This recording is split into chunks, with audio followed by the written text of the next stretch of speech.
The Fenwick name had long been a curse whispered in the dead of night, a stain upon the earth that refused to fade. Their ancestral home, Blackthorn Manor, stood atop the cliffs of Hollow's End, its jagged silhouette cutting into the storm-laden sky like a knife. The villagers spoke of the family in hushed reverence and terror, for every Fenwick who had ever lived had met a fate so gruesome it defied reason. Some said the land itself hated them, that the soil rejected their bones, spitting them back up in twisted, unnatural forms.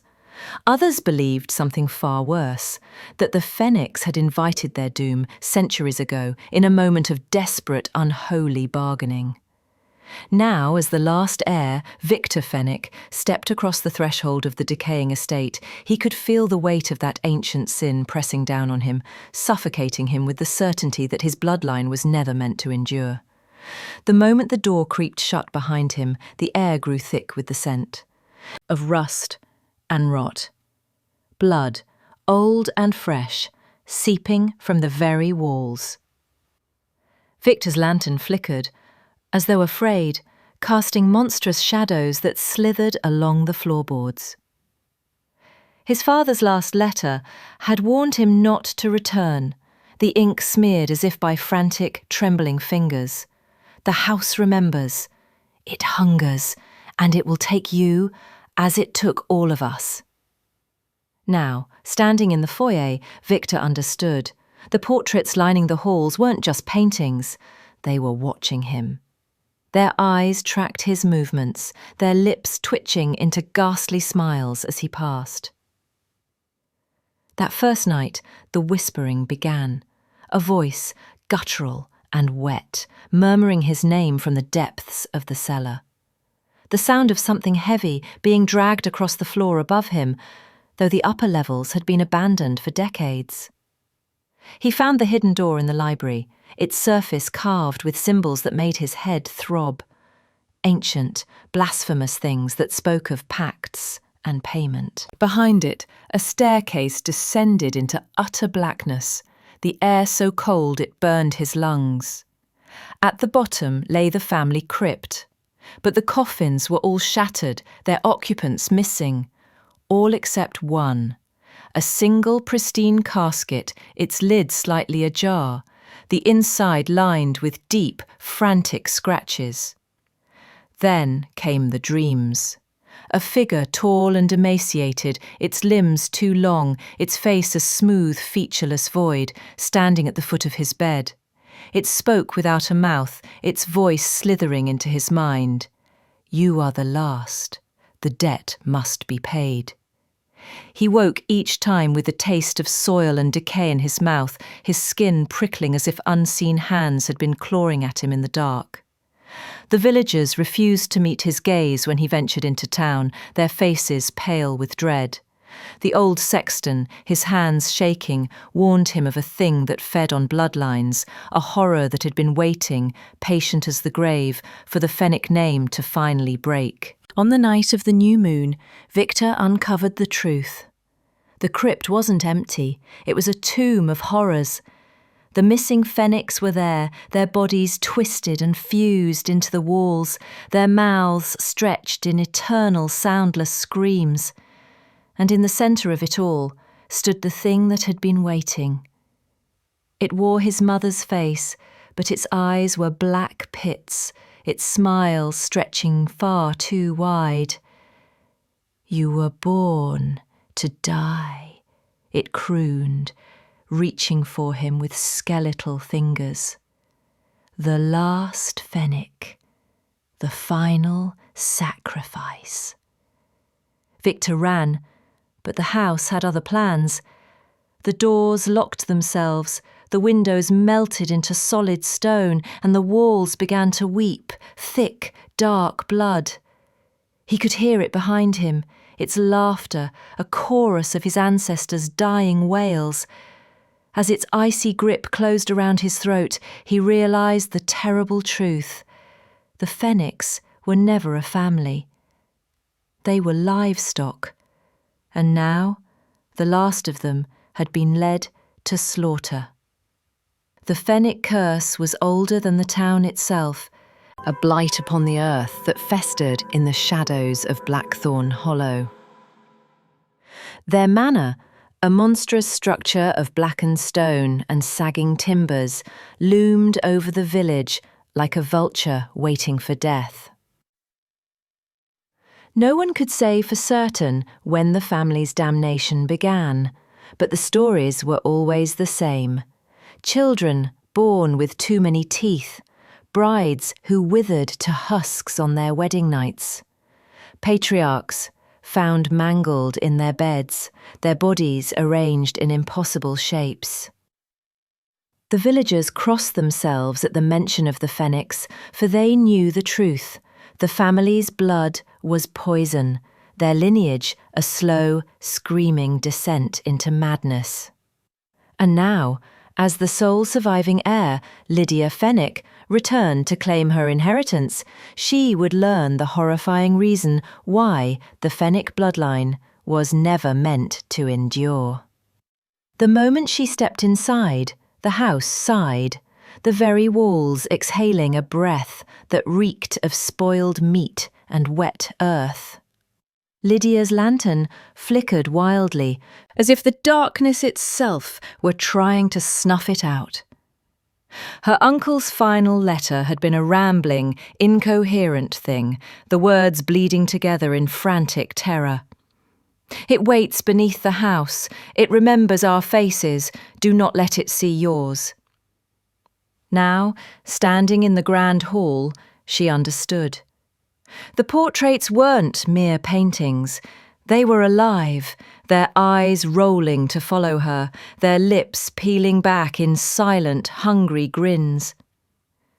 That first night, the scratching began. A slow, insistent sound, like claws dragging across the floorboards beneath her bed. Then came the whispers, a chorus of voices, some familiar, some not, calling her name from the depths of the cellar. She found the hidden door in the study, its surface etched with symbols that made her skin crawl. Behind it, a staircase spiraled down into pitch-black nothingness, the air thick with the stench of rotting flesh. At the bottom lay the family crypt, but the coffins were all empty, save for one, its lid cracked open, the inside smeared with something dark and viscous. Then came the dreams, a figure tall and gaunt, its limbs too thin, its face a blank, eyeless mask, standing at the foot of her bed. It spoke in a voice like grinding bones. "You are the last. The debt must be paid." She woke each time with the taste of grave dirt on her tongue, her sheets tangled, as if something had been struggling with her in the night. The villagers refused to speak to her, their eyes wide with terror. The town's oldest woman, her fingers gnarled like roots, whispered of a thing that fed on bloodlines, a horror that had been waiting, patient and ravenous, for the Fenwick name to finally end. On the night of the blood moon, Lydia uncovered the truth. The crypt wasn't empty, it was a charnel house. The missing Fenwicks were there, their bodies contorted and melded into the walls, their mouths gaping in silent, endless screams. And in the centre of it all stood the thing that had been waiting. It wore her brother's face, but its teeth were needle-thin, its grin splitting its skull. "You were born to die," it hissed, reaching for her with taloned fingers. "The last Fenwick, the final sacrifice." Lydia ran, but the house had other plans. The doors slammed shut, the windows sealed themselves, and the walls began to bleed. She could hear it behind her, its laughter a cacophony of her family's dying shrieks. As its cold, skeletal hands closed around her throat, she realised the awful truth. The Fenwicks were never a family. They were prey. And now, the last of them had been devoured. The Fenwick name was a curse, a stain upon the world that festered like an open wound. Their ancestral home, Blackthorn Asylum, once a manor, now a crumbling ruin, stood at the edge of the village, its broken windows like empty eye sockets staring into the abyss. The villagers spoke of the family in whispers, their voices trembling with fear. Every Fenwick who had ever lived had met a gruesome end, their bodies often found in pieces, their faces frozen in expressions of pure terror.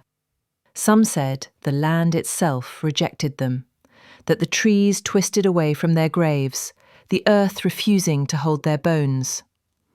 Others believed something far worse, that the Fenwicks had made a deal long ago with something that should never have been spoken to. Now, as the last living heir, Samuel Fenwick, stepped through the rotting doors of the asylum, he felt the weight of centuries of sin pressing down on him, the dreadful certainty that his bloodline was never meant to endure. The air thickened the moment Samuel entered, reeking of copper and rot. His lantern guttered fearfully as he read his grandmother's frantic scrawl. "It's in the walls. The blood. It's coming." The asylum's portraits watched him, eyes gleaming, lips twisting into grins. That night, tapping. Fingernails on glass. Whispers from the basement called his name. Behind a hidden door, a staircase plunged into icy darkness. Below, the crypt yawned open, coffins shattered, empty, except one. A single casket, lid ajar, smeared with blackened handprints. The dreams came next. A towering figure, limbless, faceless, looming over his bed. "You are the last," it hissed inside his skull. He woke tasting grave dirt, body bruised. Villagers cowered. The gravedigger warned of a thing that fed on bloodlines, waiting. During the eclipse, Samuel found them, his family, contorted into the crypt walls, mouths gaping soundlessly. At the centre stood the thing, wearing his sister's face. "Born to die," it rasped, claws outstretched. "Final sacrifice." He fled, but the asylum sealed itself, doors locked, walls bled.